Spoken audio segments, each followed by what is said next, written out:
मधुबन परहित अर्पित अपना तनमन जीवन को शत शत आहुति में जलना होगा, गलना होगा, कदम मिलाकर चलना होगा। ये राष्ट्र प्रेरणा स्थल हमें संदेश देता है कि हमारा हर कदम, हर पग, हर प्रयास राष्ट्र निर्माण के लिए समर्पित हो। सबका प्रयास ही विकसित भारत के संकल्प को सिद्ध करेगा।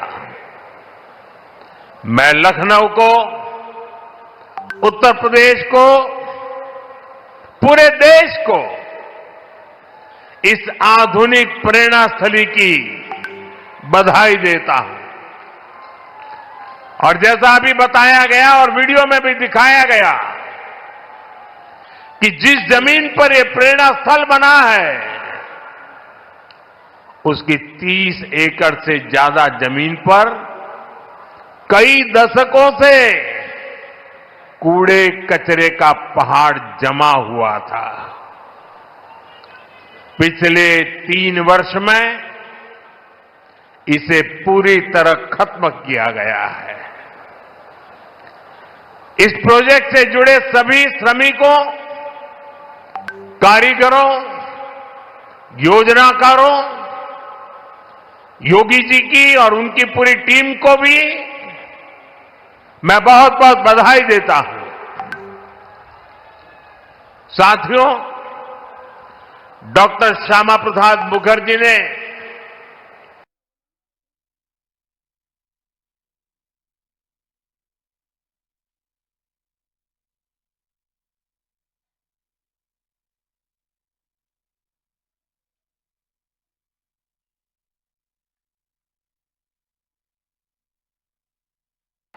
देश को दिशा देने में निर्णायक भूमिका निभाई है।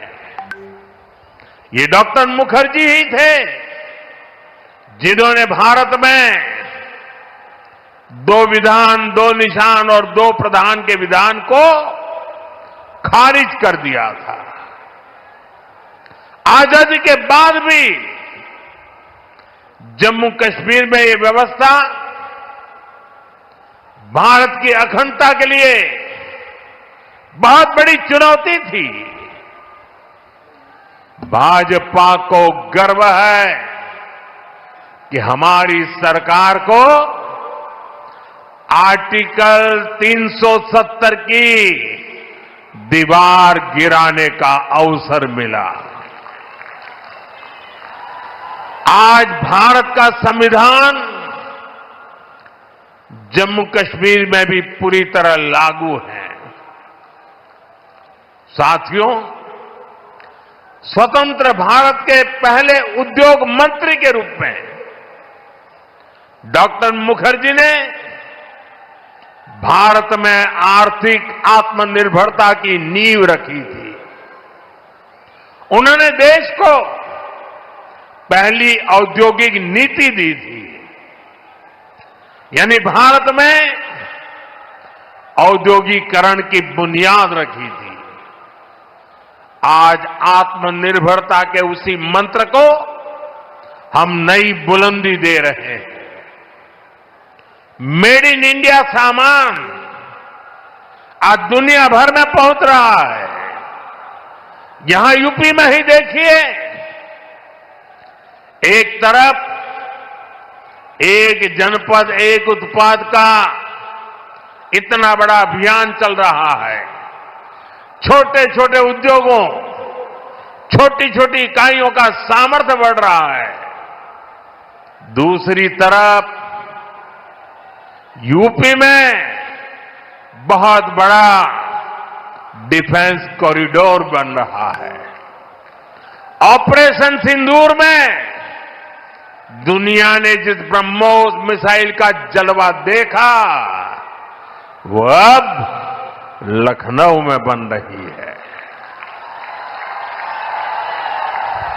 वो दिन दूर नहीं जब यूपी का डिफेंस कॉरिडोर दुनिया भर में डिफेंस मैन्युफैक्चरिंग के लिए जाना जाएगा।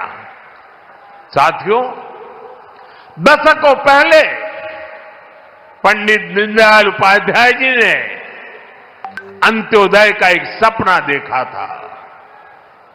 वे मानते थे कि भारत की प्रगति का पैमाना अंतिम पंक्ति में खड़े अंतिम व्यक्ति के चेहरे की मुस्कान से मापा जाएगा।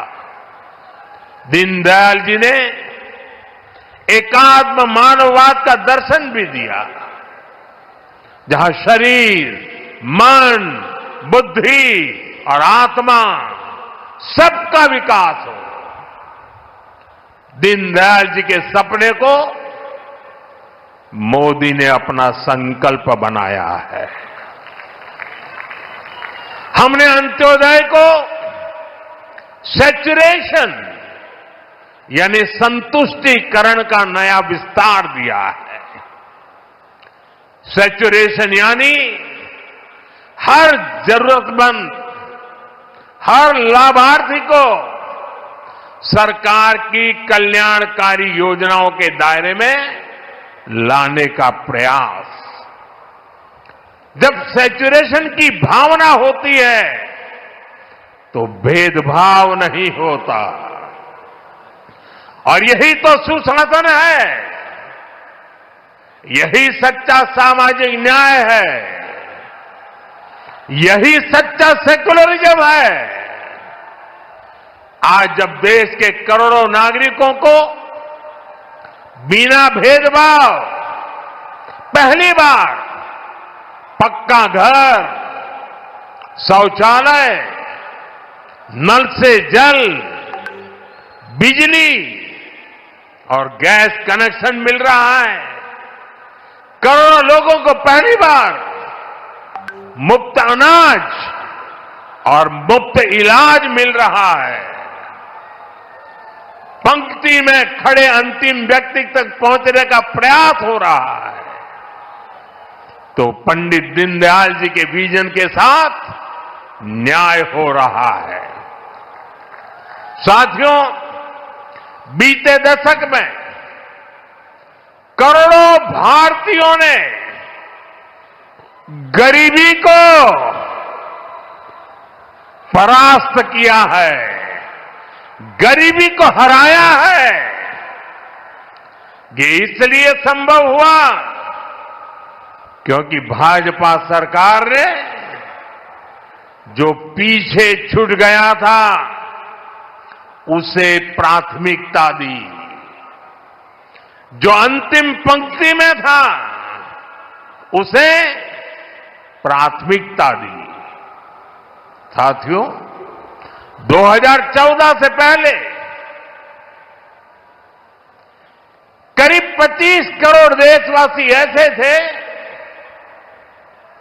जो सरकार की सामाजिक सुरक्षा योजनाओं के दायरे में थे। 25 करोड़। आज करीब 95 करोड़ भारतवासी इस सुरक्षा कवच के दायरे में हैं।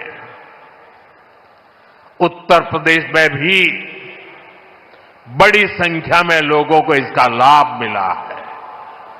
मैं आपको एक और उदाहरण देता हूं। जैसे बैंक खाते सिर्फ कुछ ही लोगों के होते थे, वैसे ही बीमा भी कुछ ही संपन्न लोगों तक सीमित था। हमारी सरकार ने अंतिम व्यक्ति तक बीमा सुरक्षा पहुंचाने का बीड़ा उठाया। इसके लिए प्रधानमंत्री जीवन ज्योति बीमा योजना बनाई। इससे मामूली प्रीमियम पर 2 लाख रुपए का बीमा सुनिश्चित हुआ। आज इस स्कीम से 25 करोड़ से ज्यादा गरीब जुड़े हैं। इसी तरह दुर्घटना बीमा के लिए प्रधानमंत्री सुरक्षा बीमा योजना चल रही है। इससे भी करीब 55 करोड़ गरीब जुड़े हैं। ये वो गरीब देशवासी हैं जो पहले बीमा के बारे में सोच भी नहीं पाते थे। साथियों, आपको जानकर के हैरानी होगी, इन योजनाओं से करीब करीब 25,000 करोड़ रुपए का क्लेम इन छोटे छोटे परिवार के छोटे छोटे जिंदगी के गुजारे करने वाले मेरे सामान्य गरीब परिवारों तक 25,000 करोड़ रुपया का लाभ पहुंचा है।